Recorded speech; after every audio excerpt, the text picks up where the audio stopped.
तो नमस्ते, कैसे हैं आप सब। आइए हम पहला क्वेश्चन देखते हैं। आपके सामने बोर्ड पे पहला क्वेश्चन है।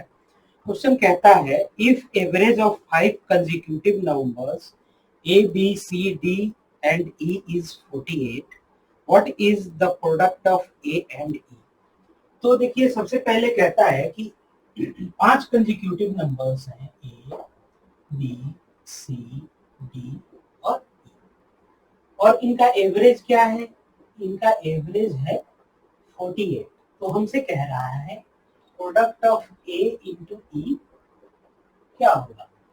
तो आप सबसे पहले ये देखो कि ये 5 कंसेक्यूटिव नंबर्स हैं।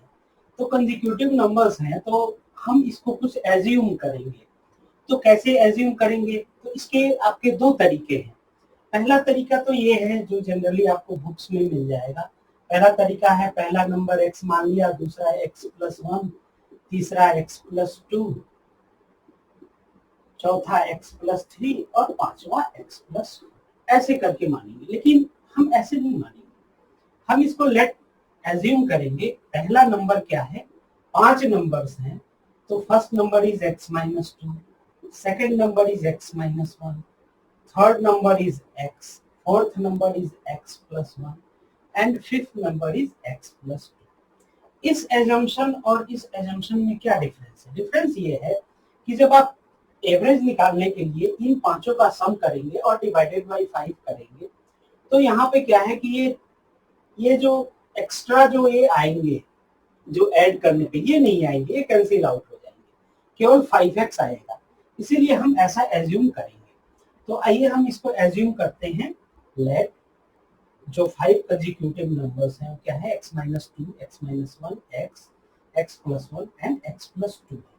तो एवरेज क्या होगा, एवरेज इसका क्या होगा, एवरेज होगा x-2 plus x-1 plus x plus x+1 plus x+2, यही तो होगा, डिवाइडेड बाई 5। ठीक है, और इसकी वैल्यू क्या है, इसकी वैल्यू है हमारी 48। अब जब ये क्या है, -2 से ये +2 चला जाएगा, -1 से ये +1 चला जाएगा, बच क्या जाएगा, x x x x x, ये 5x, यानी 5x upon 5 is equal to 48, यानी x इज इक्वल टू 48। तो x की वैल्यू 48 आ गई और हमें प्रोडक्ट किसका निकालना है, a इंटू ई का निकालना है। तो a की वैल्यू क्या है, a की वैल्यू है x-2, ठीक है, और e की वैल्यू क्या है, e की वैल्यू है x+2,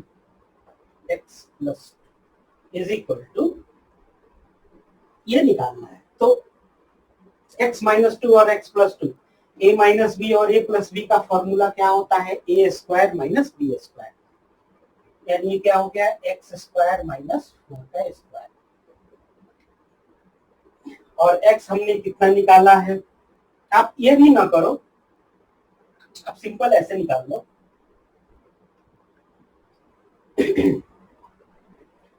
x 48 है, तो 48 माइनस 2 क्या हो गया, 46 मल्टीप्लाइड बाई 46। ये 48 प्लस 2 कितना हो जाएगा, 50। अब ये मल्टीप्लाई करना आसान होगा, मल्टीप्लाई कर दो, 6 × 30 के 0, कैरी आया 3, 5 के 20 और 3 23 और ये 0, यानी ये कितना आ जाएगा, 2300। कौन सा ऑप्शन करेक्ट है, हमारा ऑप्शन ए इज करेक्ट।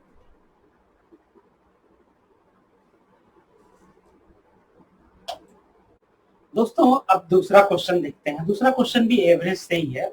कहता है, what is the average of first 7 multiple of 7। तो देखिए यहाँ पर कह रहा है कि फर्स्ट 7 मल्टीपल्स ऑफ 7। तो फर्स्ट 7 मल्टीपल्स क्या होंगे, 7 के 7, 7 दूनी 14, 7 तिके 21, 7 चौके 28, ऐसे कर करके कहाँ तक जाएगा, 49, यही तो होंगे। तो इसका हमें एवरेज निकालना है। तो एवरेज क्या हो, कैसे होगा, 7। अब अगर हम इसमें 7 कॉमन ले लें तो एवरेज क्या होगा, 1 + 2 + 3 प्लस डॉट डॉट डॉट कहाँ तक, 7 तक, यही तो होगा। डिवाइडेड बाई टोटल नंबर्स कितने हैं 7। एवरेज का फॉर्मूला यही होता है, sum of total numbers divided by total numbers. और इसका एवरेज हमसे पूछ रहा है, तो देखो ये 7 से ये 7 तो कैंसिल आउट हो गया, अब ये आ गया, तो इसका सम हम ऐसे जोड़ेंगे नहीं। इसका सम का फॉर्मूला क्या होता है, अगर कंसेक्यूटिव नंबर्स हो 1 plus 2 plus 3 plus 4 dot dot up to N एन, ये कंसेक्यूटिव नंबर्स हैं, ठीक है, और हमें इसका सम कहा जाए तो इसका सम का फॉर्मूला होता है n into N plus 1 by 2। ये अपने अरिथमेटिक प्रोग्रेशन में पढ़ा होगा। तो ये क्या होगा, n क्या है 7 है, 7 इंटू 7 प्लस 1 डिवाइडेड बाई 2, यानी कितना हो जाएगा 7 इंटू 8 डिवाइडेड बाई 2, यानी 7 इंटू 4 यानी 28। हमारा आंसर क्या आएगा 28। कौन सा ऑप्शन करेक्ट है, बी ऑप्शन इज करेक्ट।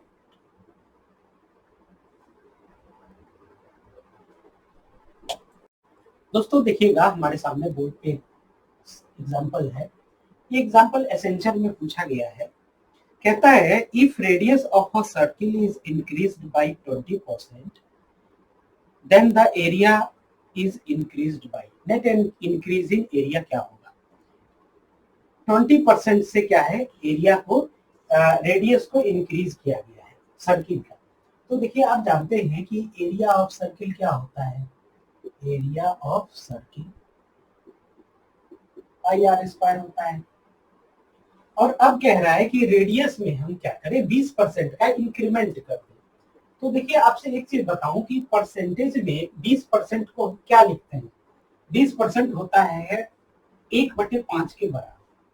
ये बात आपको पता है कैसे, तो 20% है तो क्या करेंगे 100 से डिवाइड कर देंगे, ठीक है, तो कितना हो जाएगा 1/5 हो जाएगा। इसी प्रकार जैसे आपसे कहा जाए 50%, तो आप जानते हो 50% कितने के बराबर 1/2। आपसे कहा जाए 75% तो कितना होता है 3/2। 25% 1/4। ये चीजें दिमाग पे रखनी चाहिए, ठीक है, ये बिल्कुल जुबान पे होनी चाहिए, ठीक है, इससे क्या है क्वेश्चन को करने में आसानी होती है। तो आप एक चीज देखो कि हम क्या करें कि हम फॉर्मूला में डिराइव करने की जगह हम क्या करें कि रेडियस ये 1/5 के बराबर है, तो हम r की वैल्यू कुछ यूं ले लें कि ये जो है 5 से वो 5 कट जाए, ठीक है, तो हमारा कैलकुलेशन आसान हो जाएगा। तो हम क्या करते हैं कि लेट r जो है हमारा रेडियस कितना है 5 के बराबर, तो ठीक है 5 के बराबर है, तो पहले सबसे पहले A1 एरिया कितना होगा pi R square, pi into R की वैल्यू 5 उसका स्क्वायर, ठीक है। दूसरी कंडीशन में एरिया क्या होगा, दूसरी कंडीशन में कह रहा है कि हमने रेडियस को कितना बढ़ा दिया 20% बढ़ा दिया, यानी r plus r upon 20 r upon 5, यही तो 20% हुआ, यही तो हुआ, कितना से बढ़ा दिया हमने, तो क्या हो जाएगा, ये हो जाएगा पाई इसका स्क्वायर यानी पाई, और ये क्या हो जाएगा 6r अपॉन 5 का स्क्वायर, ठीक है। तो अब कहता है कि सॉरी ये r को तो हमने 5 ऑलरेडी मान रखा है ना, तो r की वैल्यू हम यहाँ पुट कर दें, तो r की वैल्यू हमारी 5 है, तो मल्टीप्लाइड बाई 5, और ये 5 से 5 कैंसिल हो गया, यानी ये कितना हो गया पाई इंटू 6 का स्क्वायर, ये तो हुआ A2। जब आपने एरिया रेडियस को 5% से इंक्रीज कर दिया तो A2 क्या हो जाएगा पाई r प्लस r अपॉन 5, और ये कितना हो जाएगा पाई, और r की ये 5r प्लस r 6r हो गया, और r की वैल्यू हमने 5 पुट कर दी, 5 से 5 कैंसिल हो गया, r की वैल्यू इसीलिए तो हमने 5 रखी यहाँ पे, और ये कितना हो जाएगा 5, ये पाई इंटू ये 6 बचेगा 6 का स्क्वायर। अब हमें क्या कह रहा है percentage change in area, percentage area में कितना चेंज आ रहा है, percentage change in area of circle.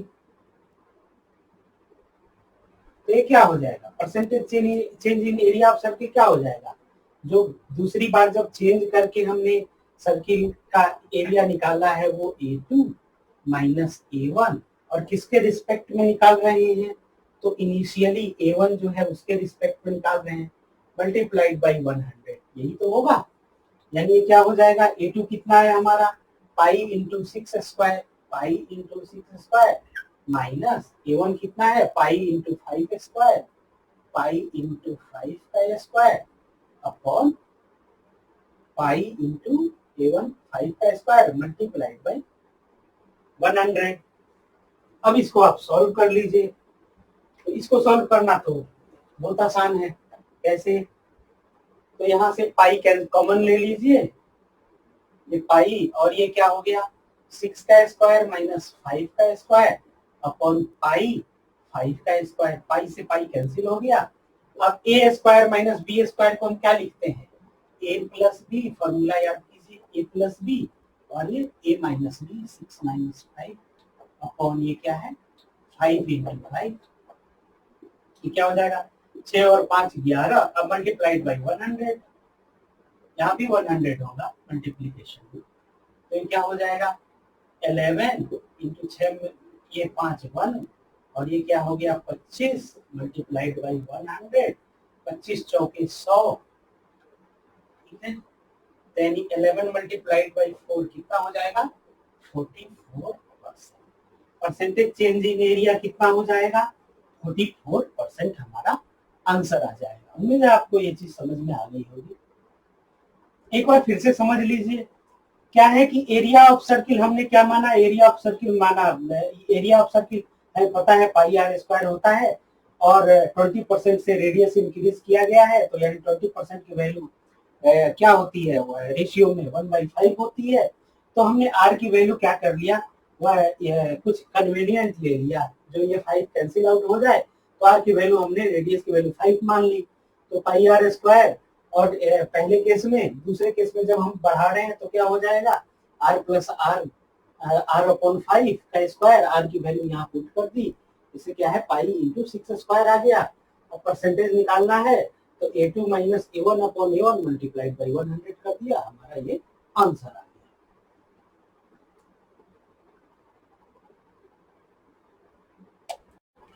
दोस्तों इसी में एक क्वेश्चन देखते हैं, एक ये टाइम एंड डिस्टेंस से रिलेटेड क्वेश्चन है। कहता है a train running at a speed of 90 kilometre per hour crosses a platform double of its length in 36 second, what is the length of platform in metres.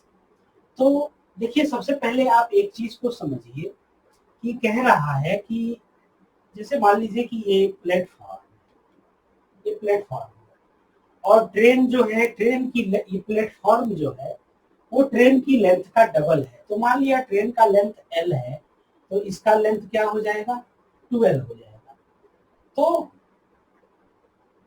कोई train platform को cross की हुई कब मानी जाएगी, जब वो ट्रेन, जैसे मान लीजिए ये इतना, ये L इतना सा पोर्शन L है, तो जब ये ट्रेन का पिछला हिस्सा यहाँ पहुंच जाएगा बिल्कुल इस प्लेटफॉर्म के एंड पे, तो ये मानी जाएगी कि ट्रेन ने प्लेटफॉर्म को क्रॉस कर दिया। तो यानी टोटल डिस्टेंस ट्रेन को कितना ट्रेवल करना पड़ेगा, टोटल डिस्टेंस प्लेटफॉर्म को क्रॉस करने के लिए ट्रेन को 12 प्लस L यानी 3L डिस्टेंस जो है ट्रेन को कवर करना पड़ेगा। ठीक है, ये एक छोटा सा चीज है इसमें। तो आप ये देखिए कि 3L डिस्टेंस हुआ, ठीक है, और कितने स्पीड से ट्रेवल कर रही है ट्रेन, ट्रेन ट्रेवल कर रही है 90 किलोमीटर पर आवर की स्पीड से ट्रेवल कर रही है। कितने सेकंड में क्रॉस कर रही है, तो 36 सेकंड में क्रॉस कर रही है। और हमें लेंथ निकालना किस में है, मीटर में निकालना है। तो हम क्या करेंगे, इस 90 किलोमीटर जो स्पीड है हमारी 90 किलोमीटर पर आवर, इसको हम क्या करेंगे, मीटर पर सेकेंड में कन्वर्ट करेंगे। तो मीटर पर सेकेंड में कन्वर्ट करने का सबसे बड़ा तरीका ये होता है कि हम इसको क्या करते हैं, अगर किलोमीटर पर आवर में हमारी क्वांटिटी दी हुई हो और उसको मीटर पर सेकेंड में कन्वर्ट करना है, तो हम उसको सिंपल 5/18 से मल्टीप्लाई कर देंगे, तो ये क्या आ जाएगा, मीटर पर सेकेंड में आ जाएगा। कैसे, तो ये बताते हैं होगा कैसे। तो ये 90 किलोमीटर पर आवर है, किलोमीटर पर आवर है, तो किलोमीटर में कितने मीटर होते हैं, 1000 मीटर होते हैं। और आवर जो है, एक आवर में कितने मिनट होते हैं, 60 मिनट। और 60 मिनट में कितने सेकेंड, एक मिनट में कितने सेकेंड होते हैं, तो 60 सेकेंड। उसको हम मल्टीप्लाई करेंगे, तो जब आप इसको सॉल्व करोगे, ये क्या आएगा, इस 2 जीरो से ये 2 जीरो गया, ठीक है, 2 के 6 और ये 2 5 10, ये 5/18 ही तो आया। ये पूरा का पूरा पोर्शन क्या आया, 5/18। इसीलिए हमने 5/18 से यहाँ मल्टीप्लाई किया। अगर यही चीज होती कि इसको, अगर मान लीजिए हमें किलोमीटर को हमें आवर में कन्वर्ट करना पड़े, तो अगर हमारा समय सेकेंड में दिया हो और आवर में कन्वर्ट करना पड़े, या फिर सॉरी, अगर हमारी स्पीड जो है मीटर पर सेकेंड में हो, तो आवर में अगर उसको किलोमीटर पर आवर में कन्वर्ट करना पड़े, तो हम क्या करेंगे, उल्टा, इसके उल्टे, यानी 18/5 से मल्टीप्लाई करेंगे। तो उम्मीद है ये चीज आपको समझ में आ गई होगी। तो क्या हो गया, 18/5 90, यानी कितना हुआ, 25 मीटर पर सेकेंड। ये हमारी ट्रेन की स्पीड आ गई। तो डिस्टेंस बराबर क्या होता है, तो देखिए स्पीड बराबर क्या होता है, डिस्टेंस अपॉन टाइम होता है। टाइम क्या है, डिस्टेंस अपॉन टाइम होता है, ये हमारा होता है स्पीड, ठीक है। तो हम अगर 3L, ये जो हमारा डिस्टेंस निकालना है, तो ये क्या हो जाएगा, स्पीड कितना निकाला हमने, 25 मीटर पर सेकेंड मल्टीप्लाइड बाई ये टाइम, टाइम हमारा कितना है, 36 सेकेंड है, ये हमारा आया 3L। तो L की वैल्यू क्या आ जाएगी, 25 इंटू 36 डिवाइडेड बाई 3। और हमें निकालना क्या है, प्लेटफॉर्म की लेंथ निकालनी है। तो प्लेटफॉर्म की लेंथ क्या है, 12 है। तो यहाँ क्या कर दीजिए, 2 से मल्टीप्लाई भी कर दीजिए, 2 into 25 multiplied by 36 divided by 3, यानी ये क्या हो गया, 3, और ये 3 दूनी 6, 12, और 25 दूनी 50, 50 मल्टीप्लाइड बाई 12। तो 50 को 12 से, 50 को 10 से मल्टीप्लाई करेंगे 500, और 50 को 2 से मल्टीप्लाई करेंगे 100, यानी कि ये आएगा 600। तो प्लेटफॉर्म की लेंथ क्या हो गई, 600 metre.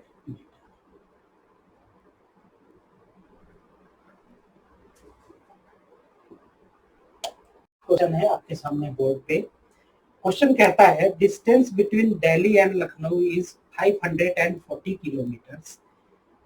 Train A starts from Delhi at a speed of 50 kilometer per hour and train B from Lucknow with a speed of 40 kilometer per hour. Find the time when they meet. दोनों ट्रेनें एक साथ start हो रही हैं। तो देखिए यहाँ पे क्या क्या हमें दिया हुआ है। पहला चीज दिया हुआ है कि जैसे सपोज मान लीजिए ये दिल्ली है और ये क्या है, ये लखनऊ है। तो दिल्ली से ट्रेन ए स्टार्ट होती है और लखनऊ से ट्रेन बी स्टार्ट होती है। दोनों ऐसे मूव करते हैं अपोजिट डायरेक्शन में, और दोनों के बीच का डिस्टेंस कितना दिया हुआ है, 540 किलोमीटर। ट्रेन ए की स्पीड कितनी दी हुई है, ट्रेन ए की स्पीड दी हुई है 50 kilometre per our. Train A 50 kilometre per our की स्पीड से मूव कर रही है, और ट्रेन बी जो मूव कर रही है वो 40 किलोमीटर पर आवर की स्पीड से मूव कर रही है। तो देखिए यहाँ पर क्या है कि एक कंसेप्ट ऑफ रिलेटिव स्पीड आता है। रिलेटिव स्पीड क्या होता है, जैसे मान लीजिए कि सपोज ये दो प्लेस हैं ए और बी, ये दो प्लेस है। यहां से कोई कार या कोई train x kilometre per our से x किलोमीटर पर आवर की स्पीड से मूव करना शुरू होती है साइमल्टेनियसली, एक ही साथ। और यहाँ पे कितने y किलोमीटर पर आवर की स्पीड से मूव कर रही है, ठीक है। तो नेट स्पीड क्या होगा? तो नेट स्पीड या रिलेटिव स्पीड क्या होगा? x plus Y kilometre per hour. x plus, ये ऐड हो जाते हैं, क्यों? अपोजिट डायरेक्शन में मूव करें, x plus Y kilometre per hour. और अगर यही चीज ऐसा होता कि जैसे मान लीजिए कि ए और बी ये दो प्लेस हैं, ए की train x kilometre per our से मूव कर रही है और बी वाली जो ट्रेन है वो भी इसी डायरेक्शन में, सेम डायरेक्शन में एक साथ मूव करने लगे, एक ही टाइम पे y किलोमीटर पर आवर की स्पीड से मूव करने लगे, और x की स्पीड y से अधिक है, तभी तो ये x आगे चल के कैच कर पाएगा। तो फिर यहाँ पर नेट स्पीड क्या हो जाएगी? यहाँ पर क्या है, सेम डायरेक्शन में मूवमेंट है, तो यहाँ पे नेट स्पीड हो जाएगी x minus Y kilometre per hour. तो उम्मीद है आपको ये दो चीज, रिलेटिव स्पीड या नेट स्पीड, समझ में आ गई होगी। जब दोनों ट्रेन अपोजिट डायरेक्शन में एक साथ मूव कर रही हैं एक ही समय पे, तो दोनों की स्पीड ऐड हो जाएगी, और अगर दोनों सेम डायरेक्शन में एक ही समय पे मूव करना शुरू करती है तो नेट स्पीड क्या हो जाएगी? सब्सट्रैक्ट हो जाएगी, बड़े वाले में से छोटा वाला हम सब्सट्रैक्ट करेंगे, वो हमारी नेट स्पीड हो जाएगी। तो अब हम इस क्वेश्चन को करते हैं। तो इस केस में क्या होगा? इस केस में आप देखिए, तो ए की स्पीड 50 किलोमीटर पर आवर है, बी की स्पीड 40 किलोमीटर पर आवर है, तो डेफिनेटली यहाँ पे क्या होगा? नेट स्पीड क्या हो जाएगी? नेट स्पीड होगी 50 प्लस 40, अपोजिट डायरेक्शन में है दोनों, यानी 90 किलोमीटर पर आवर। अब ये क्या है, डिस्टेंस कितना है? 540। तो कितने समय में क्या दोनों मिलेंगे? दोनों ट्रेनें जो मिलेंगे वो किस समय पे, कितने स्टार्ट ऑफ जर्नी से कितने समय बाद मिलेंगे? तो total distance 540 divided by speed, net speed 90 kilometre per our, ये क्या है? 9×4, यानी क्या आया? 6 आवर्स, यानी 6 घंटे बाद क्या है, 6 घंटे बाद वो जाके वो दोनों ट्रेनें मिलेंगी किसी एक पॉइंट पे, दिल्ली और लखनऊ के बीच।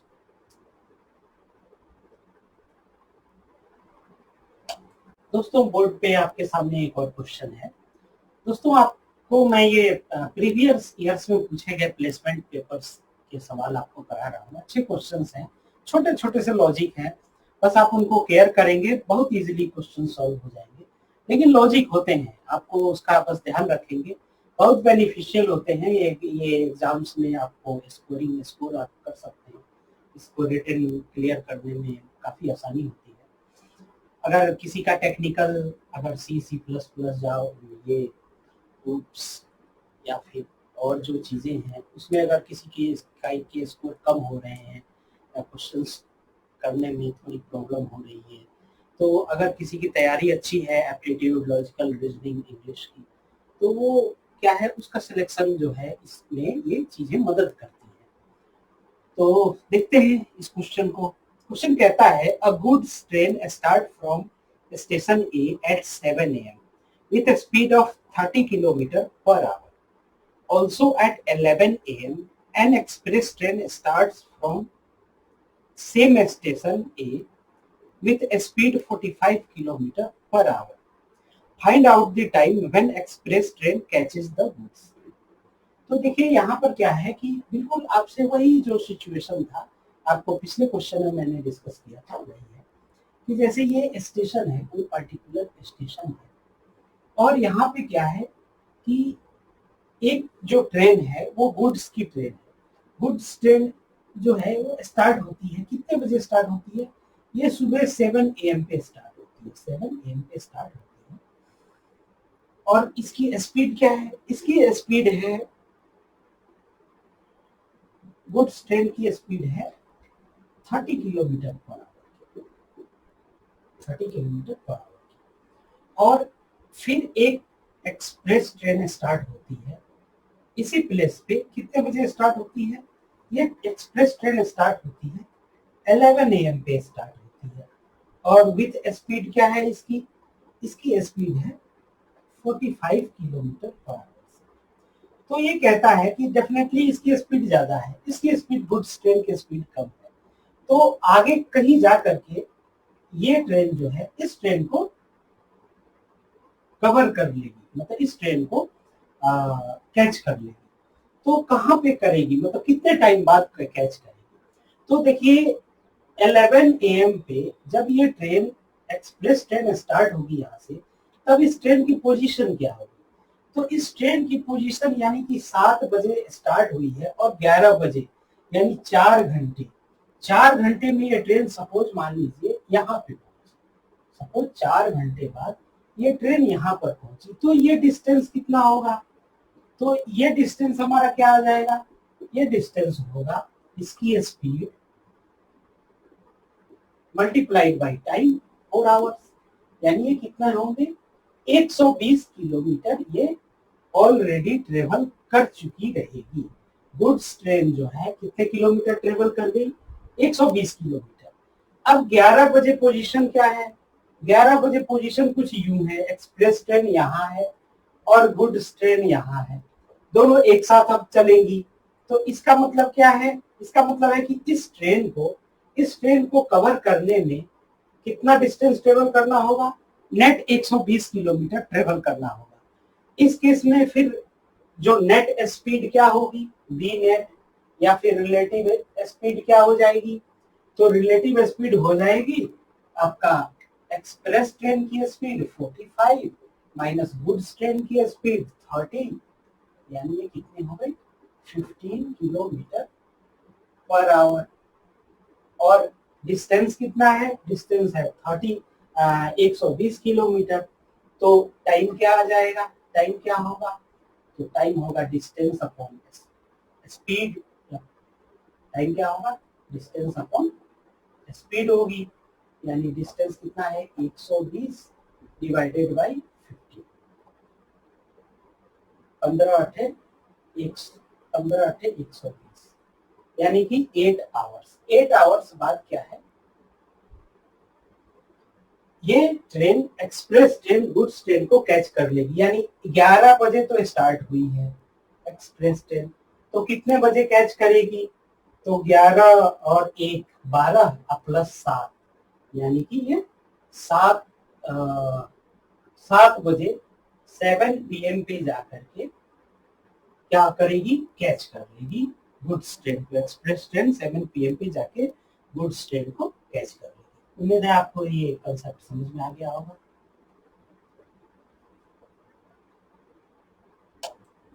दोस्तों आपके सामने देखिए अगला एग्जांपल है, छठा एग्जांपल।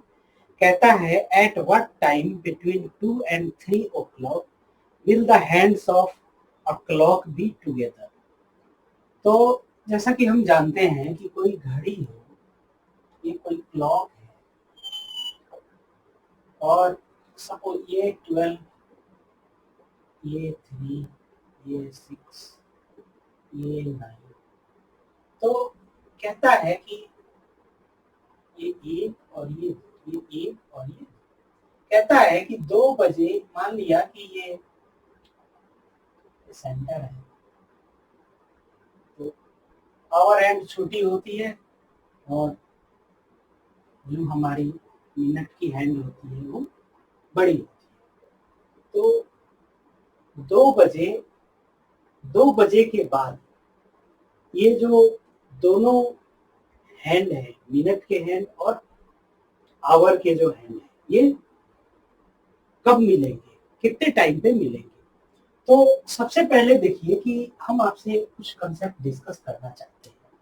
इस कंसेप्ट को आप अगर समझ जाएंगे तो बिल्कुल आगे कोई प्रॉब्लम नहीं होगी। आवर हैंड आप क्लॉक के क्वेश्चन को करने में बहुत आसानी होती है। सबसे पहले हम देखते हैं मिनट है। मिनट है तो देखिए मिनट हैंड क्या होता है कि मिनट हैंड जो मिनट वाली घड़ी है वो 1 घंटे में 60 मिनट होते हैं, पूरा एक चक्कर लगा देती है।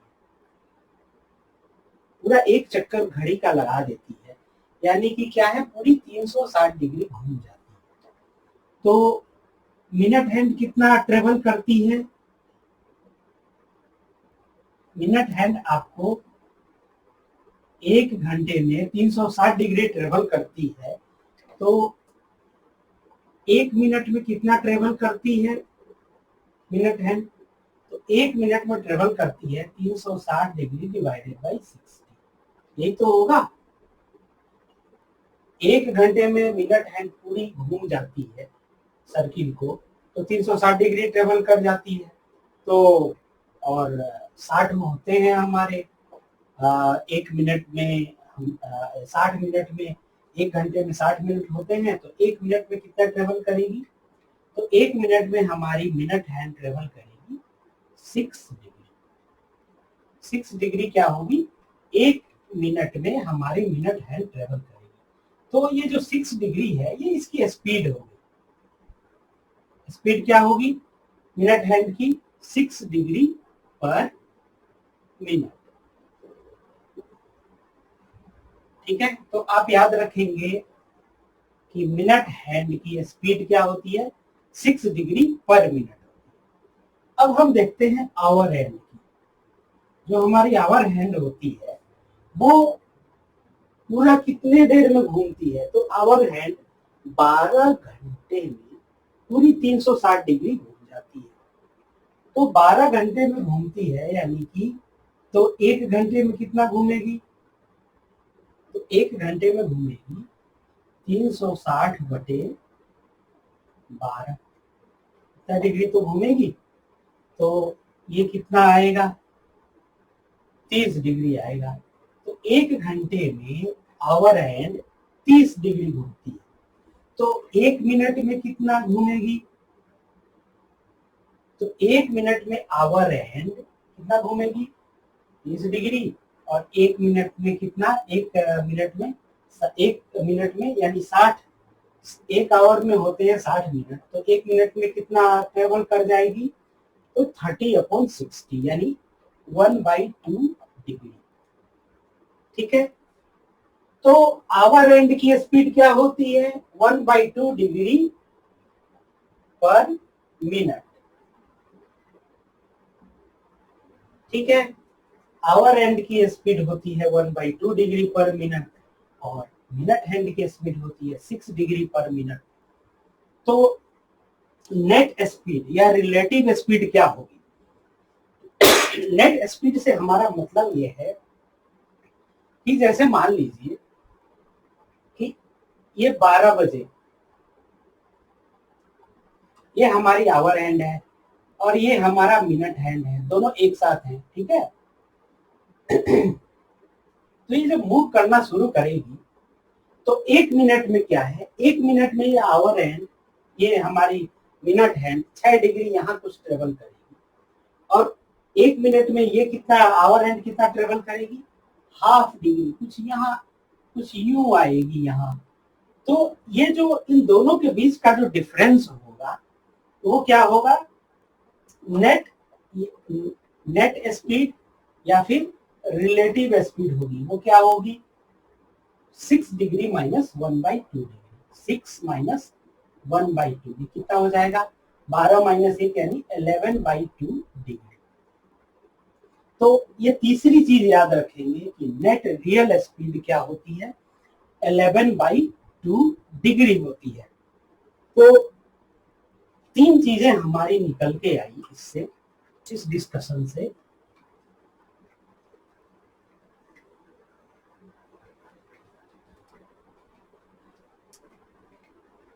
तीन चीजें हमारी क्या क्या निकल के आई? पहली चीज ये आई कि मिनट हैंड की स्पीड क्या होती है? स्पीड ऑफ मिनट हैंड वो क्या होती है 6 डिग्री पर मिनट। और आवर हैंड जो होती है, आवर हैंड की स्पीड क्या होती है, आवर हैंड की स्पीड होती है 1/2 डिग्री पर मिनट। और रिलेटिव स्पीड या नेट स्पीड क्या हो जाएगी आवर और मिनट हैंड की दोनों की, ये हो जाएगी हमारी 6 - 1/2 यानी 11/2 डिग्री पर मिनट। ठीक है, ये तीन चीजें हमारी निकल के सामने आई। इन तीन चीजों को आप दिमाग पे बिठा के रखेंगे, सारे क्वेश्चंस आप सॉल्व कर ले जाएंगे। अब आप यहाँ पर देखिए, हमसे ये कह रहा है 2 बजे और 3 बजे के बीच में दोनों हैंड कब एक साथ कोइंसाइड करेंगे या कब मिलेंगे। तो इसका मतलब क्या हो गया, इसका मतलब ये हुआ कि आप 2 बजे का सिचुएशन देखो तो दोनों के बीच का कितना एंगल होता है, तो दोनों के बीच का एंगल कैसे निकालेंगे। तो आप देखो तो 360 डिग्री नेट टोटल एंगल होता है और 1 घंटे में दोनों के बीच का एंगल क्या होता है 360/12। ठीक है, मिनट और आवर एंड अगर यहाँ पर हो, आवर एंड 1 बजे हो और ये मिनट हैंड 12 पे हो, आवर एंड अगर 1 पे हो, मिनट हैंड अगर 12 पे हो, तो एंगल कितना होगा 360/12, यही तो एंगल होगा। तो अगर मिनट हैंड अगर आवर हैंड 2 पे है, मिनट हैंड 12 पे है, तो एंगल कितना हो जाएगा 360। अब यहाँ पे ये डबल हो गया यानी 360/12 मल्टीप्लाइड बाई 2, यानी ये कितना हो गया 12 × 36 30 मल्टीप्लाइड बाई 2, यानी कि ये कितना हो गया 60 डिग्री हो गया। अब ये जो 60 डिग्री है ये मिनट है, तो ये 60 डिग्री ट्रेवल करेगी तभी तो ये आवर एंड के पास पहुंचेगी। लेकिन आवर एंड जो 60 डिग्री का जब तक ये ट्रेवल करेगी, आवर एंड भी कुछ डिस्प्लेस हो जाएगी। तो इसीलिए यहाँ पे क्या है, उस समय हम रिलेटिव स्पीड क्यों लाते हैं, उस समय की स्पीड तब हम रिलेटिव स्पीड से कैलकुलेट करेंगे, हम साधारण स्पीड से मिनट हैंड की स्पीड से हम कैलकुलेट नहीं कर पाएंगे। तो उस समय हमारा क्या काम आएगा, रिलेटिव स्पीड काम आएगा। तो यानी कि जो हमें टाइम जो निकालना है वो क्या होगा, वो टाइम होगा हमारा 60 डिग्री। एक तो डिस्प्लेसमेंट, ये 60 डिग्री दोनों के बीच का डिफरेंस, दोनों के बीच का डिस्टेंस 60 डिग्री है। एक तो मिनट हैंड को वो ट्रेवल करना पड़ेगा, दूसरा किस स्पीड से, तो रिलेटिव स्पीड 11/2 से ट्रेवल करना पड़ेगा, यानी 11/2 यानी 11/2 हो गया, यानी 2 ऊपर जाएगा तो क्या हो जाएगा 60 मल्टीप्लाइड बाई 2 डिवाइडेड बाई 11, यानी 120/11। ठीक है, 120/11, इसको ये आप सॉल्व कीजिए 120 यानी कि क्या होगा 11 दहा के 120, ये आएगा 10, यानी ये क्या हो जाएगा, ये होगा हमारा 10/11। ठीक है, ये इतना आएगा। तो ये कितने पे मिलेंगे 2 आवर पास्ट, तो कितने पे ये मिलेंगे एट, यहां पे मिटाते हैं इसको, तो ये दोनों मिलेंगे कितने पे eight 10 × 10/11 degree past 2 o'clock, 2 o'clock। यही हमारा आंसर होगा। कौन सा ऑप्शन करेक्ट है आप देख लीजिए। उम्मीद है आपको ये कंसेप्ट समझ में आ गया होगा।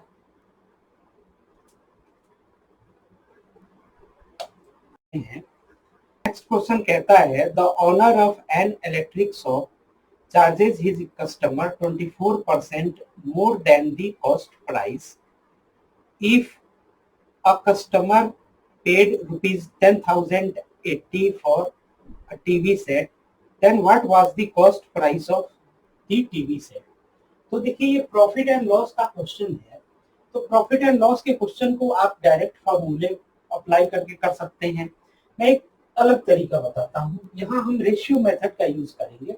रेशियो मेथड काफी इफेक्टिव होता है और ये अच्छा मेथड है, इसको आप ध्यान में रखेंगे तो प्रॉफिट एंड लॉस के क्वेश्चंस को करने में काफी आसानी रहेगी। तो देखिए सेलिंग प्राइस जो है इसको क्या किससे एसपी से डिनोट करते हैं, इज इक्वल टू क्या होता है कॉस्ट प्राइस को क्या लिखते हैं सीपी लिखते हैं प्लस प्रॉफिट, ये होता है। या फिर सेलिंग प्राइस ये भी होता है, सेलिंग प्राइस ना लिख के हम एसपी लिख देंगे आगे से, क्या होता है cost price minus loss. Loss भी तो हो सकता है, लॉस पे भी बेच सकता है, प्रॉफिट पे भी बेच सकता है, तो ये सेलिंग प्राइस होता है। तो यहाँ देखिए, यहाँ कह रहा है कि 24% कॉस्ट प्राइस से 24% अधिक चार्ज कर रहा है, यानी ये 24% क्या है, ये 24% हमारा प्रॉफिट है, ठीक है प्रॉफिट है। और परसेंटेज प्रॉफिट को आप क्या लिखते हैं, परसेंटेज प्रॉफिट क्या होता है प्रॉफिट अपॉन कॉस्ट प्राइस, ठीक है मल्टीप्लाइड बाई 100, यही तो होता है। अब आप क्या करें, इस 100 को यहां ले आइए, तो ये क्या होगा percentage profit upon 100 is equal to क्या हो जाएगा, ये प्रॉफिट को हमने पी से डिनोट कर दिया, पी अपॉन सीपी, ये तो होगा। अब देखिए परसेंटेज प्रॉफिट कितना है 24% है, 24 और ये 100।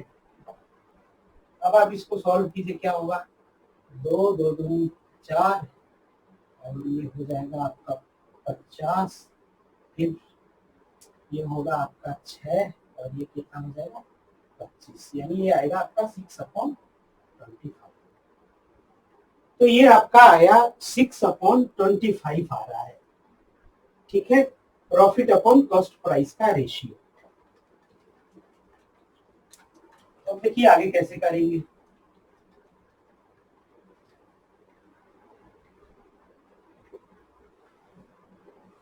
तो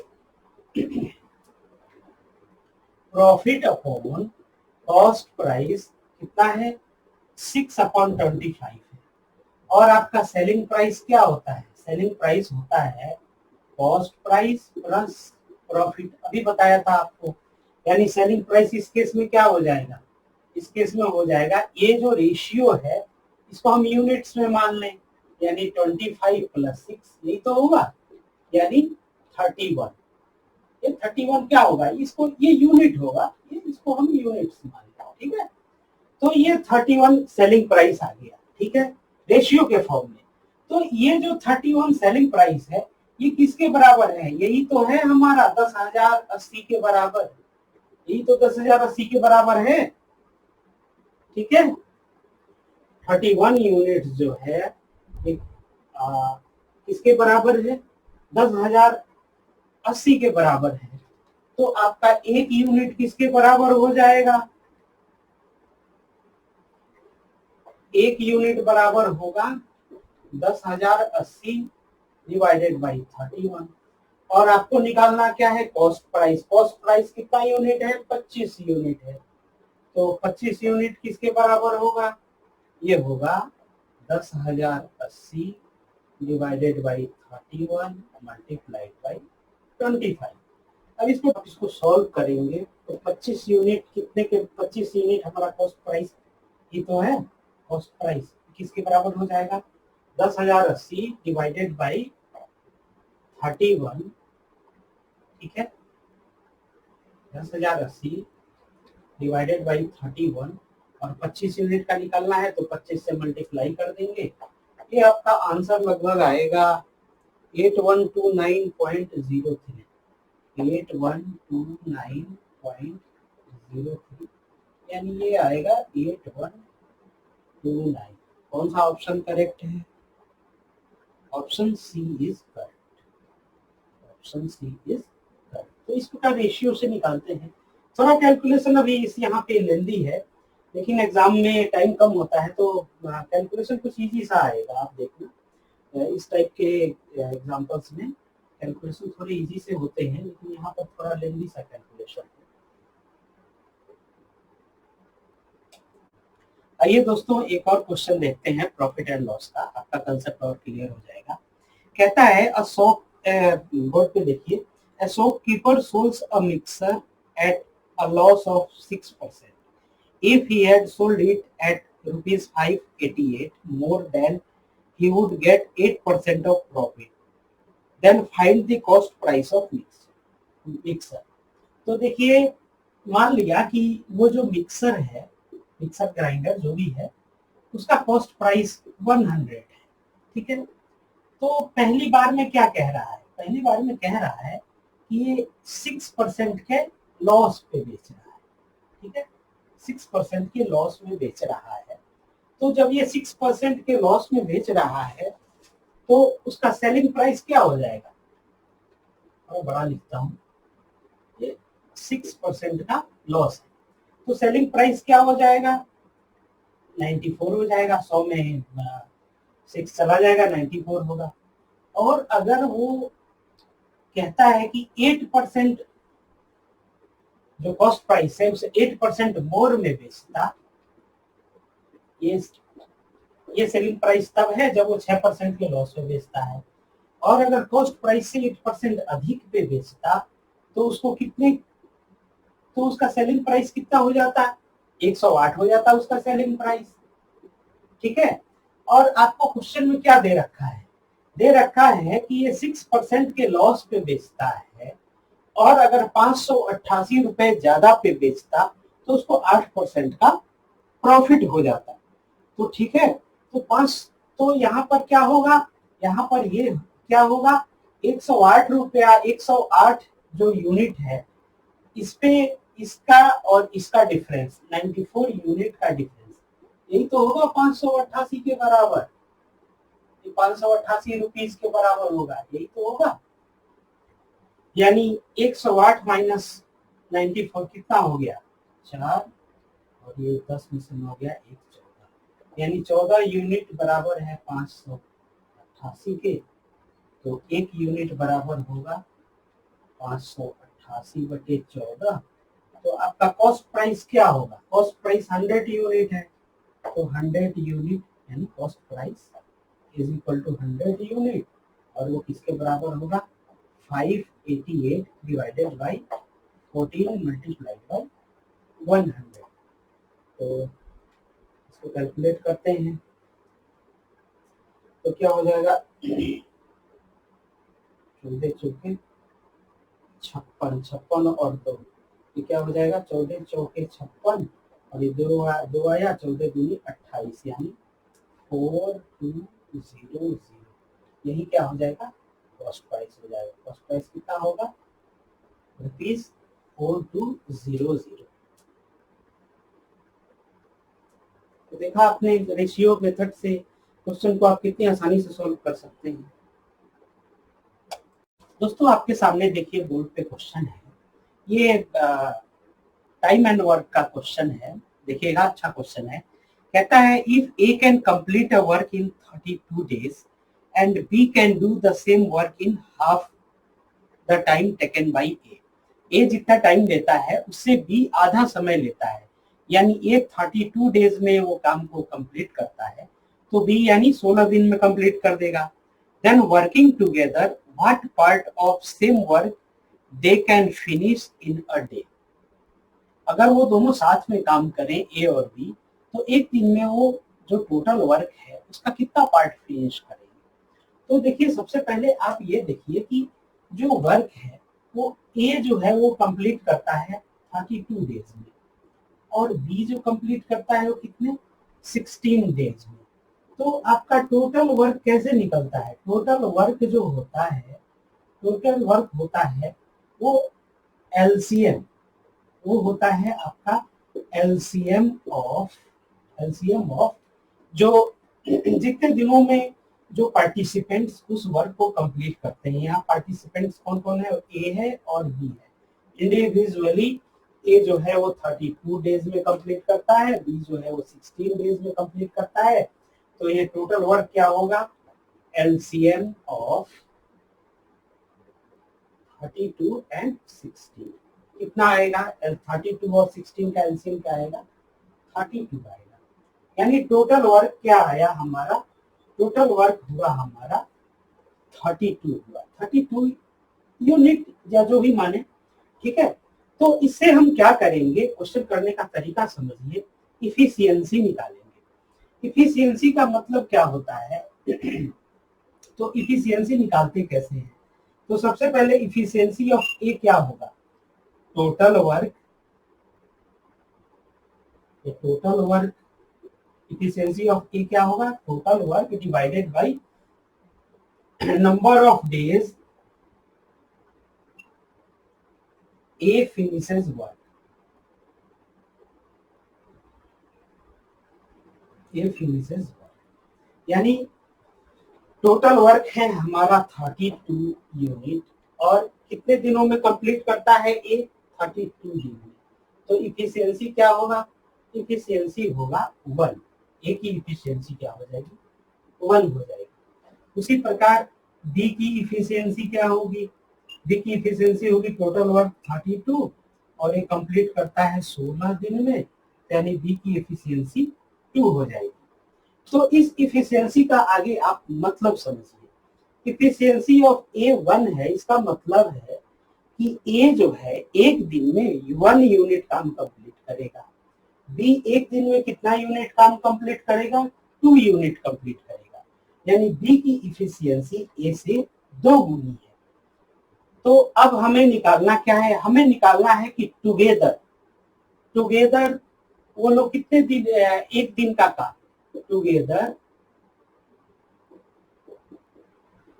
together 1 day work, 1 day work.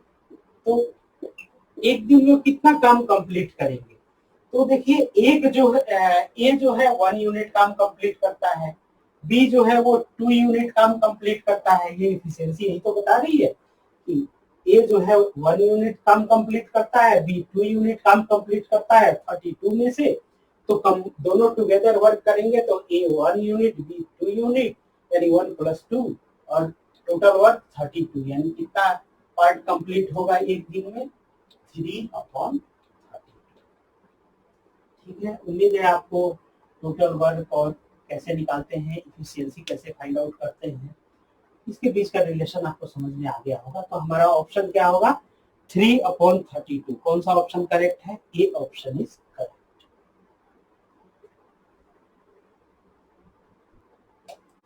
दोस्तों आइए आपके सामने बोर्ड पे एक और क्वेश्चन है। कहता है if A B C are 3 workers and they complete a work in 10 days, 15 days and 30 days respectively. If all three A, B and C work together, then how much time it will take to complete the work? तो देखिए हम इसको भी उसी प्रकार efficiency method से ही करेंगे। देखिए कैसे करेंगे। कहता है ए जो है, ए उस वर्क को कंप्लीट करता है 10 डेज में, बी कंप्लीट करता है 15 डेज में और सी कितने दिनों में कंप्लीट करता है? सी कंप्लीट करता है 30 डेज में। सी कंप्लीट करता है 30 डेज में। ठीक है, तो टोटल वर्क क्या होगा? टोटल वर्क आपको बताया था,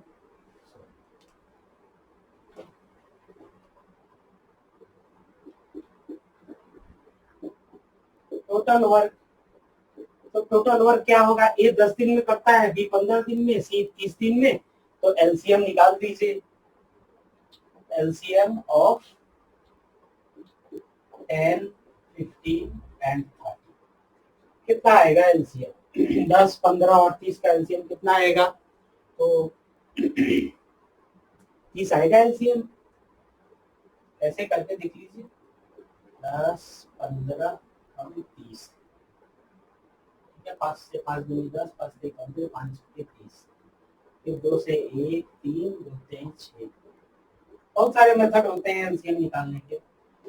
3 दूनी 6, 25 30, यानी 30 होगा। तो टोटल वर्क कितना हो जाएगा? 30 यूनिट्स हो जाएगा, ये 30 हो गया। अब आप देखिए तो हमें इफिशियंसी क्या, इफिशियंसी ऑफ ए की इफिशियंसी क्या होगी? टोटल वर्क कितना है? 30। इफिशियंसी ऑफ ए क्या होगा? Total work divided by number of days जितने में कंप्लीट करता है, कितना हो जाएगा? इफिशियंसी ऑफ बी क्या हो जाएगा? इफिशियंसी ऑफ बी होगा total work divided by number of days it completes, 15 days में करता है, इफिशियंसी 2 होगी। और इफिशियंसी ऑफ सी क्या होगी? इफिशियंसी ऑफ सी होगी total work 30 divided by number of days, 30 दिन में कंप्लीट करता है उस वर्क को, तो ए। ये इफिशियंसी क्या इंप्लाई करती है?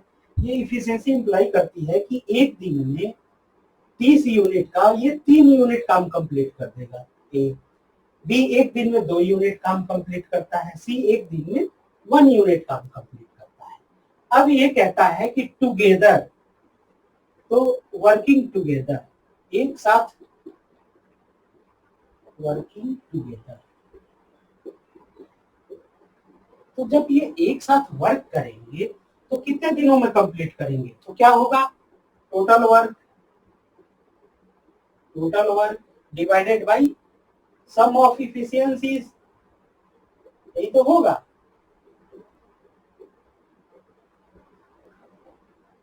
Sum of efficiencies, total work हमारा क्या है? 30 यूनिट है, और इनकी इफिशियंसी क्या है? ए की इफिशियंसी 3 यूनिट है, बी की इफिशियंसी 2 यूनिट है, और सी की इफिशियंसी क्या है?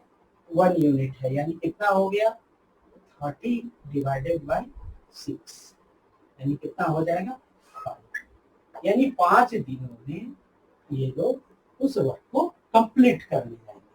तो ये आपका प्रॉपर तरीका होता है। फॉर्मूले से जाने पे बहुत दिक्कत है। आप अगर फॉर्मूले में जाएंगे तो उसमें क्या है कि आप अगर इस प्रोसेस से जाएंगे तो हर एक क्वेश्चन आप निकाल सकते हैं। फॉर्मूले से जाएंगे 2-4 क्वेश्चन निकलेंगे, तीसरे चौथे क्वेश्चन में आप जाकर के फंस जाएंगे। तो इस प्रॉपर मेथड को समझने की कोशिश करें, टाइम ये वर्क के सारे क्वेश्चन आपसे निकल जाएंगे।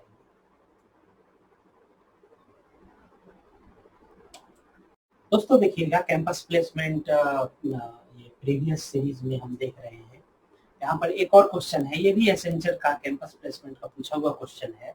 कहता है if 3x plus 2 into 2x minus 5 is equal to ax square plus bx plus c, then what will be the value of a minus c plus b? देखिए क्वेश्चन तो बहुत आसान है, लेकिन बस कोफिशिएंट्स जब हम कंपेयर करेंगे तो प्लस माइनस का ध्यान रखेंगे, क्योंकि गलतियां वहीं पर हो जाती हैं। तो यहाँ क्या दे रखा है? दे रखा है 3x plus 2 into 2x minus 5 is equal to, क्या दे रखा है? A x square plus B x plus तो हमें फाइंड आउट क्या करना है? फाइंड आउट करना है a minus c plus b is equal to 1। तो क्या है, इन दोनों को मल्टीप्लाई कीजिए और एक क्वाड्रेटिक इक्वेशन के फॉर्म में इनको ले आइए। तो क्या हो जाएगा? 3 दूनी 6x स्क्वायर, फिर ये 4x, और फिर ये माइनस 5 15x माइनस 10, ठीक है, is equal to A x square plus B x plus c. ये हमें फाइंड आउट करना है। क्या हो जाएगा? ये होगा 6x स्क्वायर, 4x और 15x, यानी कितना हो गया? 11x minus 10 is equal to A x square plus B x plus अब आप कंपेयर कीजिए कोफिशिएंट्स को, तो एक्स स्क्वायर का कोफिशिएंट जो है यानी ए की वैल्यू क्या आ जाएगी 6 आ जाएगी, फिर बी की वैल्यू क्या आ जाएगी, बी की वैल्यू आएगी -11 और फिर सी की वैल्यू क्या आ जाएगी, तो सी की वैल्यू आएगी -10। ठीक है, और निकालना क्या है, a minus c plus B निकालना है। तो आप ध्यान देना, ध्यान से यहाँ वैल्यू पुट करना है, गलती यहीं पे लोग करेंगे, ए की वैल्यू 6 माइनस सी ला रहा है तो माइनस लिखेंगे यहाँ और सी की वैल्यू क्या है -10। ठीक है, और ये प्लस बी है तो प्लस बी है और यहाँ पे क्या है -11। ठीक है, इस प्रकार से हम वैल्यू पुट करेंगे। ठीक है, तो हमारी वैल्यू क्या आ जाएगी 6 प्लस 10 -11 यानी कितना हो जाएगा 6 - 1 यानी कितना आ जाएगा आपका 5। आंसर क्या होगा 5। कौन सा ऑप्शन करेक्ट है, डी ऑप्शन इज करेक्ट।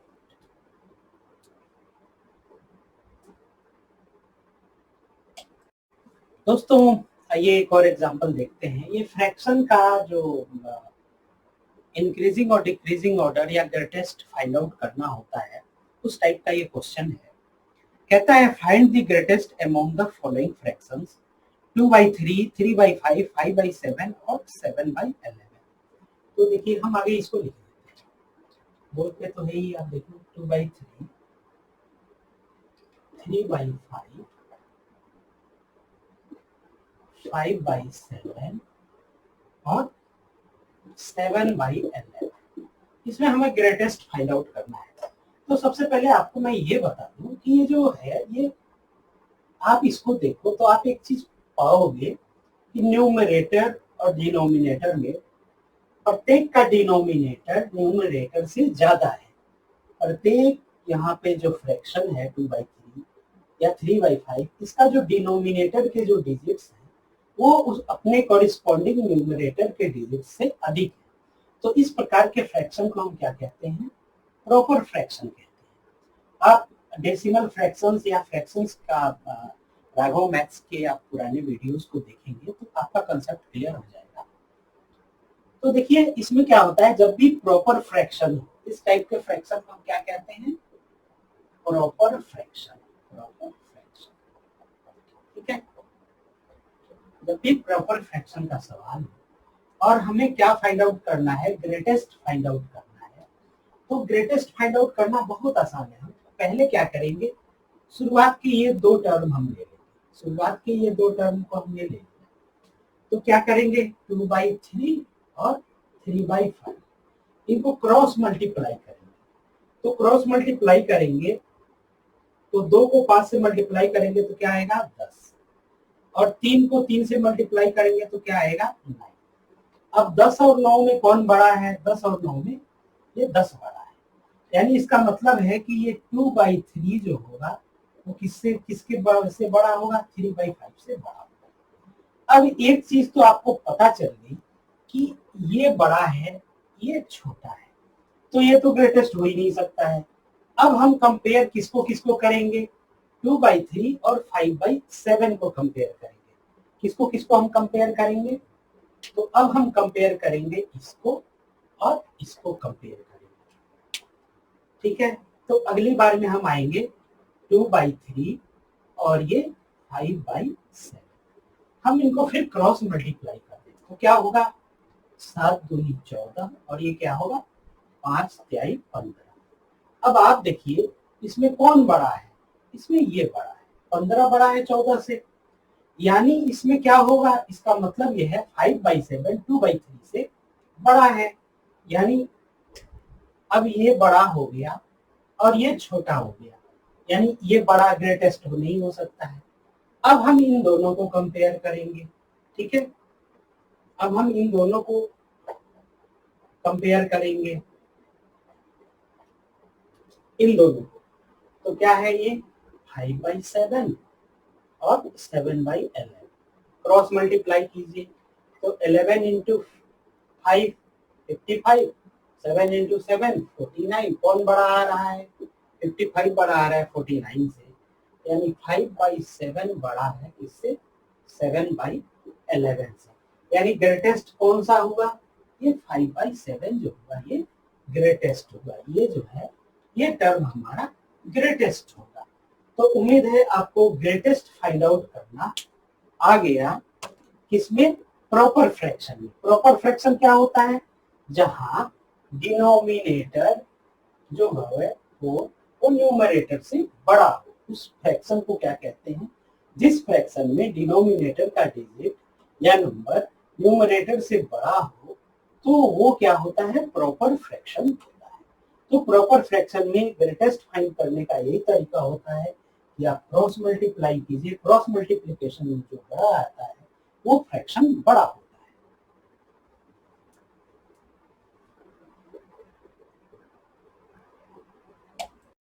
दोस्तों हमारे सामने बोर्ड पे एक और एग्जांपल है।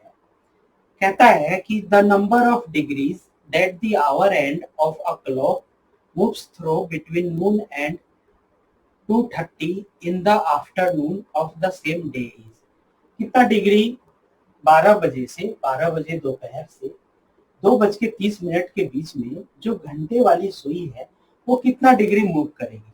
तो देखिए आपको बताया था कि आवर हैंड जो है, आवर हैंड जो है क्लॉक का, वो कितना 1 मिनट में कितना ट्रेवल करता है? 1/2 डिग्री ट्रेवल करता है इन 1 मिनट। ये आपको बताया था। अब आप कहेंगे कैसे? तो चलो एक बार फिर से डिस्कस कर लेते हैं। तो देखिए ये आपका क्लॉक है, क्लॉक है ये 12 है, ठीक है, ये 12, ये 3, ये 6, ये 9 और ये 12। तो जब ये आवर एंड जब मूव करती है तो पूरे क्या है, आप देखोगे कि ये 12 घंटे में ये 360 डिग्री ट्रेवल करती है।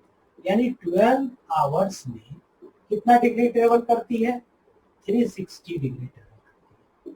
तो 1 आवर में कितना ट्रेवल करेगी? 360 डिवाइडेड बाई 12। 1 आवर का मतलब क्या हुआ? 60 मिनट्स। 60 मिनट्स तो 60 मिनट में इतना ट्रेवल करेगी। तो 1 मिनट में 360 अपॉन 12 मल्टीप्लाइड बाई ये डिवाइडेड बाई 60। ठीक है, 12 23 36, ठीक है, 30 डिवाइडेड बाई 60 क्या हो जाएगा? 1/2 डिग्री। तो 1 मिनट में जो घंटे वाली सुई होती है वो आधा डिग्री ट्रेवल करती है। तो 12 बजे से लेकर के 2:30 के बीच में कितने मिनट्स होंगे? 12 बजे पे क्लॉक हो और 2 बजे, ये 1 ये 2, तो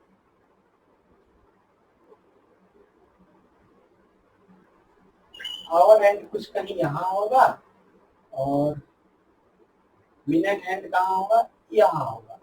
तो यानी इसके आसपास कितने डिग्री ट्रेवल करेगी? कितने कितने मिनट्स होंगे? तो 2 घंटे, ये 2 घंटे हो गए, 12 से 2, 2 घंटे प्लस 30 मिनट और 30 मिनट्स। तो ये टोटल मिनट्स कितने हो गए? ये आपके 60 मल्टीप्लाइड बाई 2 120 मिनट्स और ये कितने? 30 मिनट्स। यानी कितना हो गया? 150 मिनट्स। 150 मिनट्स हो गए। तो 1 मिनट में कितना ट्रेवल करती है? 1/2। तो 150 मिनट में कितना ट्रेवल करेगी? 150 मल्टीप्लाइड बाई 1/2 डिग्री कितना हो जाएगा? 75 डिग्री हमारा आंसर। तो आप बिल्कुल रट्टा मार लीजिए। रट्टा क्या मारना है कि आवर एंड जो है वो 1/2 डिग्री ट्रेवल करती है इन 1 मिनट में, और मिनट हैंड, और जो मिनट हैंड है वो कितना ट्रेवल करती है? 6 डिग्री ट्रेवल करती है इन 1 मिनट में। इसी को हम क्या कहते हैं? स्पीड भी कहते हैं इनकी। आवर हैंड की स्पीड क्या होती है? 1/2 डिग्री पर मिनट, और मिनट हैंड की स्पीड क्या होती है? 6 डिग्री पर मिनट। इसको हम स्पीड से भी डिनोट करते हैं। तो उम्मीद है आपको ये चीज समझ में आ गई होगी। बिल्कुल आप इसको रट जाइए, इसको बिल्कुल रट्टा मारे, ठीक है, क्वेश्चन को करने में आसानी।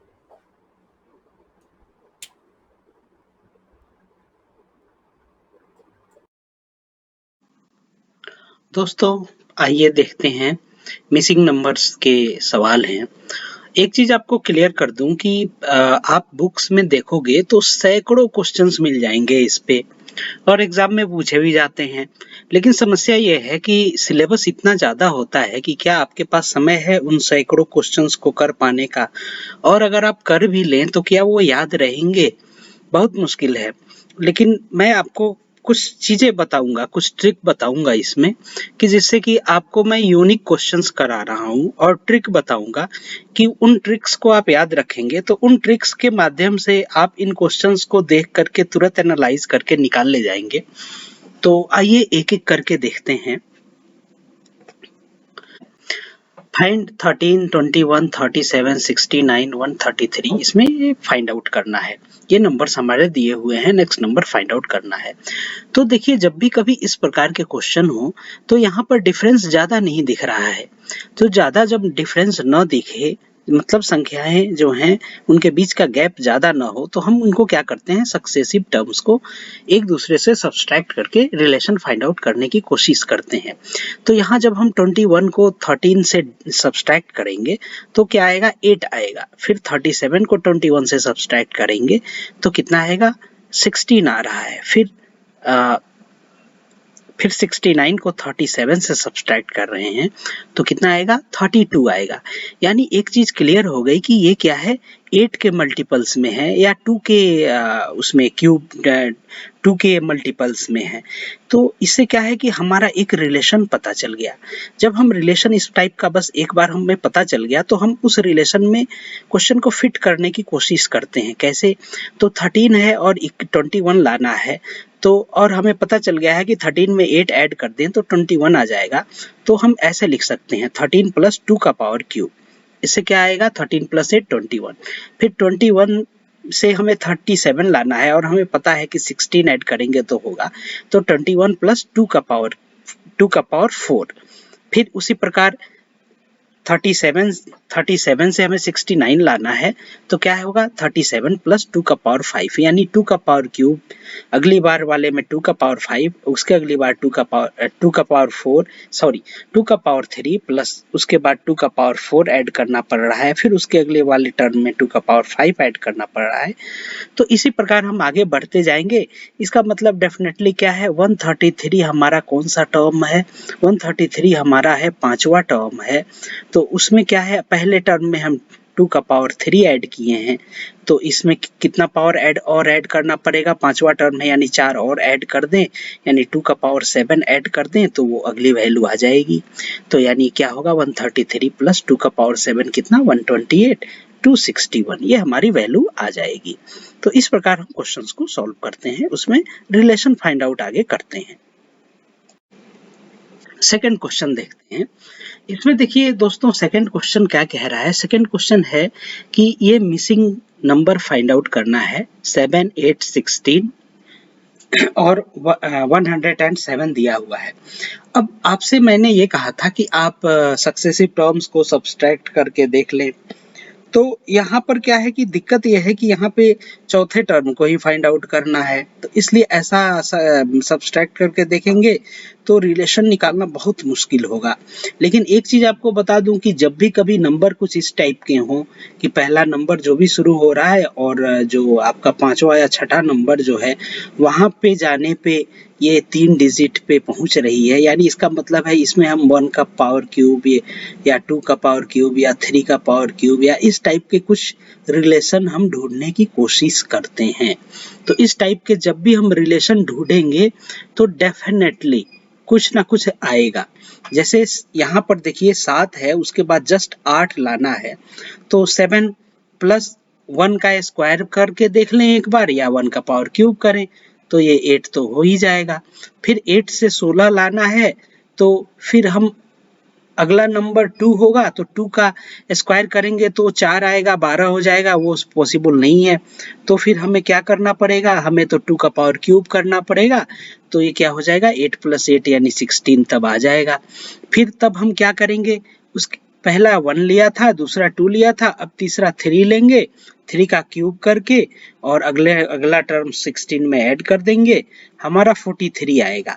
अब लेकिन क्या ये 43 करेक्ट है, इसको वेरीफाई हम कैसे करेंगे, तो इस 43 में फिर अगला नंबर 3 के बाद 4 आएगा, 4 का क्यूब करेंगे तो ये हमारा 43 प्लस ये 4 का क्यूब 64 ऐड करेंगे तो ये 107 आ रहा है, यानी फोर्थ टर्म को सेटिस्फाई कर रहा है, इसलिए ये 43 करेक्ट आंसर होगा। तो यानी एक चीज आपको क्लियर हो रही है कि जब भी कोई नंबर्स अगर सीरीज में दिए हुए हों और 5 तक ऐसे दिए हुए हों, 5वां नंबर पहुंचने पे या छठा नंबर पहुंचने पे 3 डिजिट में जा रहा है, यानी इसका मतलब है डेफिनेटली ये 2 का स्क्वायर या 3 का स्क्वायर या 2 का क्यूब या 3 का क्यूब, ऐसा कोई इसमें रिलेशन है। उस रिलेशन को हम चेक कर लेंगे, ये पॉइंट आप याद रखेंगे और उस बेस पे क्वेश्चन को सॉल्व करने की कोशिश करेंगे। अब हम अगले क्वेश्चन को देखते हैं। देखिए ये थोड़ा सा डिफरेंट मैंने लिया है, थोड़ा सा बाकी अब ये जो हमने 2 क्वेश्चन किए उससे थोड़ा अलग लिया है मैंने। कहता है कि what is the next number in the series 41, 27, 16, 8 and ये। तो यहाँ भी आप देखो तो यहाँ भी ये डिक्रीज हो रहा है सक्सेसिवली 41, 27, 16, 8। तो आपसे बताया था कि हम आगे इनमें रिलेशन फाइंड आउट करने की कोशिश करते हैं। तो 41 से 27 सब्सट्रैक्ट करेंगे 14 आएगा, फिर नेक्स्ट नंबर 27 से 16 सब्सट्रैक्ट करेंगे तो 11 आएगा, फिर 16 से 8 सब्सट्रैक्ट करेंगे 8 आएगा। तो आप ये देखो कि 14, 11 और 8 ये जो सब्सट्रैक्ट करने पे आ रही हैं वैल्यूज, इसमें रिलेशन हमें दिख गया, क्योंकि 14 से अगली बार जब 2 सक्सेसिव टर्म्स को सब्सट्रैक्ट कर रहे हैं तो 11 आ रहा है, यानी 3 कम। फिर उसके अगली बार जब हम 2 सक्सेसिव टर्म को सब्सट्रैक्ट कर रहे हैं तो 8 आ रहा है, इसका मतलब ये भी -3 कम आ रहा है। इसका मतलब क्या है कि 2 सक्सेसिव टर्म्स जो हैं उनको सब्सट्रैक्ट कर रहे हैं हम, तो क्या आ रहा है, -3 आ रहा है, ये फॉलो कर रहा है। यानी डेफिनेटली जो हमें लास्ट टर्म फाइंड आउट करना है, तो 8 में से उस टर्म को अगर हम सब्सट्रैक्ट करेंगे तो डेफिनेटली ये कितना -3 वो क्या वो -3 कम होना चाहिए। यानी 16 को 8 से जब हमने 16 को 8 से सब्सट्रैक्ट किया तो 8 आया, -3 कम। तो यहाँ पर हम 8 में से जो टर्म हमें फाइंड आउट करना है वही तो सब्सट्रैक्ट करेंगे, 8 - x करेंगे तो क्या आना चाहिए, 3 कम आना चाहिए, यानी 8 में से 3 कम यानी 5। तो इससे क्या है, x की वैल्यू हमारी आ गई 8 - 5 यानी 3।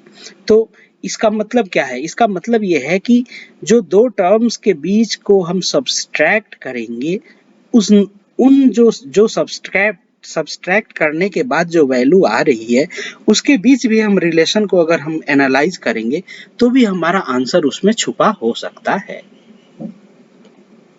अब देखिए ये चौथा क्वेश्चन है। चौथा क्वेश्चन थोड़ा अलग टाइप का है, तो ये अलग टाइप का मैं लाया हूँ, इसीलिए लाया हूँ ताकि आप इसको समझ सकें अच्छे से, और इस टाइप के क्वेश्चन पूछे जाते हैं कंफ्यूज करने के लिए।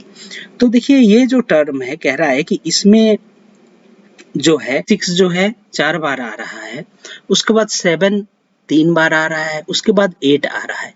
तो आप अगर इसको एनालाइज करो तो 4 जो है सिंगल बार, 5 सिंगल बार, तो हम क्या कुछ ऐसे लिख सकते हैं इसको 4, 5 और 6 को, ये 4 6 में से एक 6 को यहाँ लिख दिया, 4, 5, 6 ये 3 नंबर्स सिंगल सिंगल या 3 बार ऐसे यहाँ आ गए।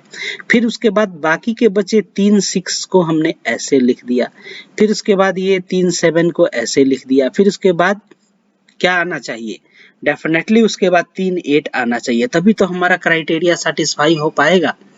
यानी इसका मतलब क्या हुआ, इसका मतलब ये हुआ कि हमारा नेक्स्ट डिजिट क्या होना चाहिए, 8 होना चाहिए। फिर आप अगला इसमें सीरीज कैसे निकाल सकते हैं, तो देखिए यहाँ पर पहले 4 5 6 एक बार था, फिर उसके बाद नेक्स्ट जो ये 6 को ही 6 3 बार आ रहे हैं, नेक्स्ट डिजिट 6 6 6 7 7 7 8 8 8, तो यानी इसका मतलब है 8। उसके बाद क्या होना चाहिए, पहली बार एक बार सिंगल बार, दूसरी बार 3 बार आ रहा है, तो चौथी बार क्या है 5 बार आना चाहिए, तो यानी 8 8 8 8 9 9 9 9 10 10 10 10 ऐसे आएगा, ये सीरीज ऐसे बढ़ती जाएगी। इसलिए हमारा इसमें, खैर हमें ये इससे तो कोई मतलब नहीं है, तो लेकिन हमारा आंसर क्या हो जाएगा, नेक्स्ट नंबर क्या हो जाएगा, 8 हो जाएगा। कौन सा ऑप्शन करेक्ट है, ए ऑप्शन इज करेक्ट। अब दोस्तों हम डिफरेंट टाइप का देखते हैं। इसमें कहता है कि what is next number in this sequence. अब ये जो सीक्वेंस है 3 6 7 7 4 7 5 8 5 5 6, अब जो मैंने आपको बताया था उस प्रकार आप एनालाइज करेंगे तो 3 6 7 दो बार है, लेकिन उसके बाद 4 सिंगल बार आ जा रहा है, फिर 7 फिर 5 फिर 8, यानी ये पैटर्न तो जो हमने पिछला क्वेश्चन किया उसका वो रिपीट नहीं कर रहा है।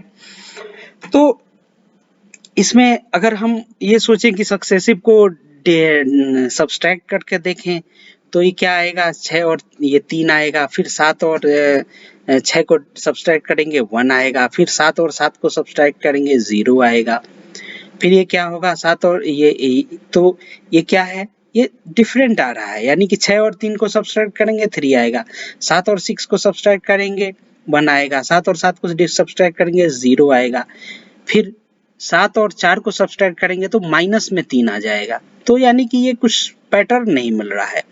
तो इस केस में देखिए एक ट्रिक ये हो सकता है कि आप इन लेटर्स को लिख दें और बैकवर्ड में लिख दें, उसको पलट के लिख दें, इस 3 6 6 6 को उलट दें, यानी 6, यानी ये जो हमें फाइंड आउट करना है वो पहले आ जाएगा, फिर उसके बाद 6 5 5 8 5 7 4 7 7 6 3 हमने बैकवर्ड डायरेक्शन में लिख दिया। अब जब बैकवर्ड डायरेक्शन में लिख के देखा हमने तो देखा ये कुछ अजीब सी चीजें आ गई। क्यों, ये 6 और 6 मिलके 12, फिर 7 और 5 12, 7 और 5 12, 8 और 4 12, यानी कुछ ऐसे पैटर्न के भी क्वेश्चन पूछे गए हैं, यानी इस पैटर्न में भी आ सकता है क्वेश्चन।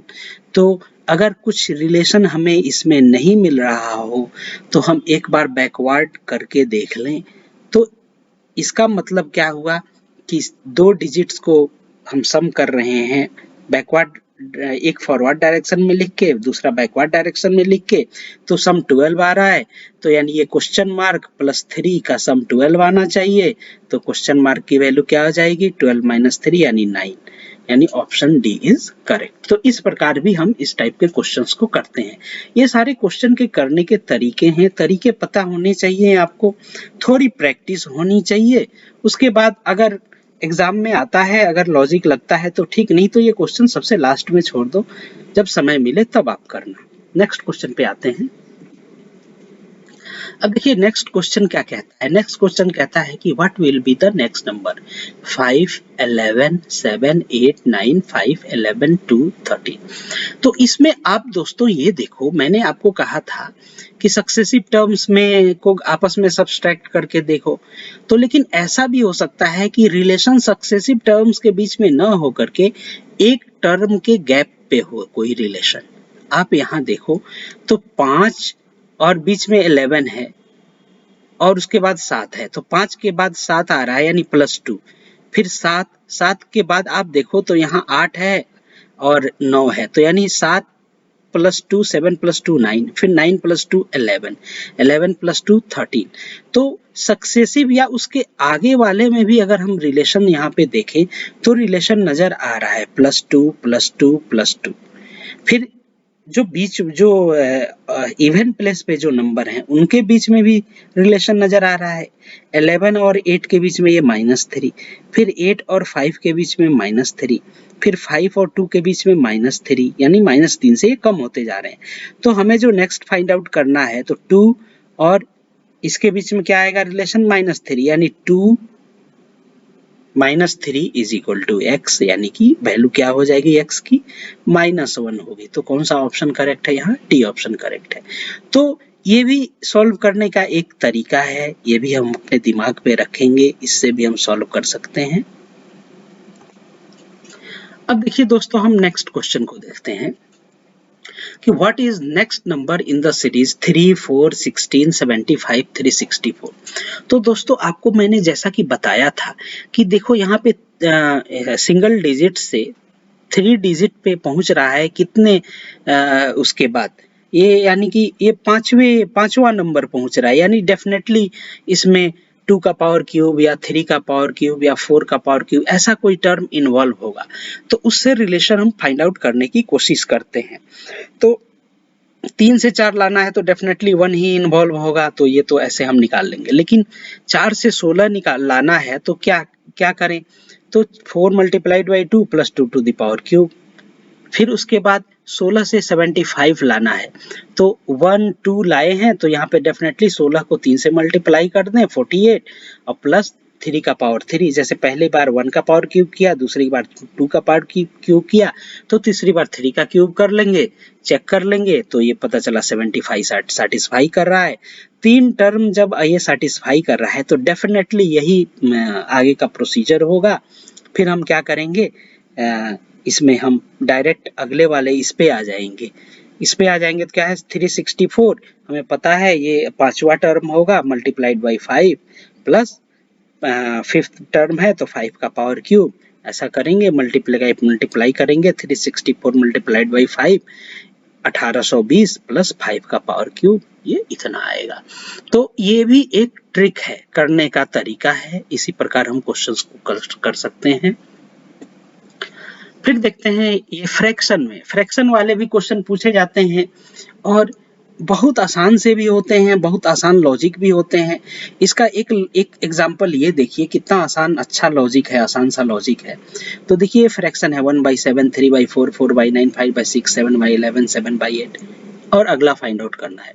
तो यहाँ हम देख रहे हैं 1, 3, 4, 5, 7, 7, यानी यहाँ पर हम अगर देखें तो जो इवन प्लेसेस हैं, ऑड प्लेसेस हैं, तो ऑड प्लेसेस के डिजिट्स अगर हम देखें तो 1 और 3, यानी इस 1 में 3 ऐड करें तो 4 आएगा, फिर 4 में 3 ऐड करें तो 7 आ रहा है।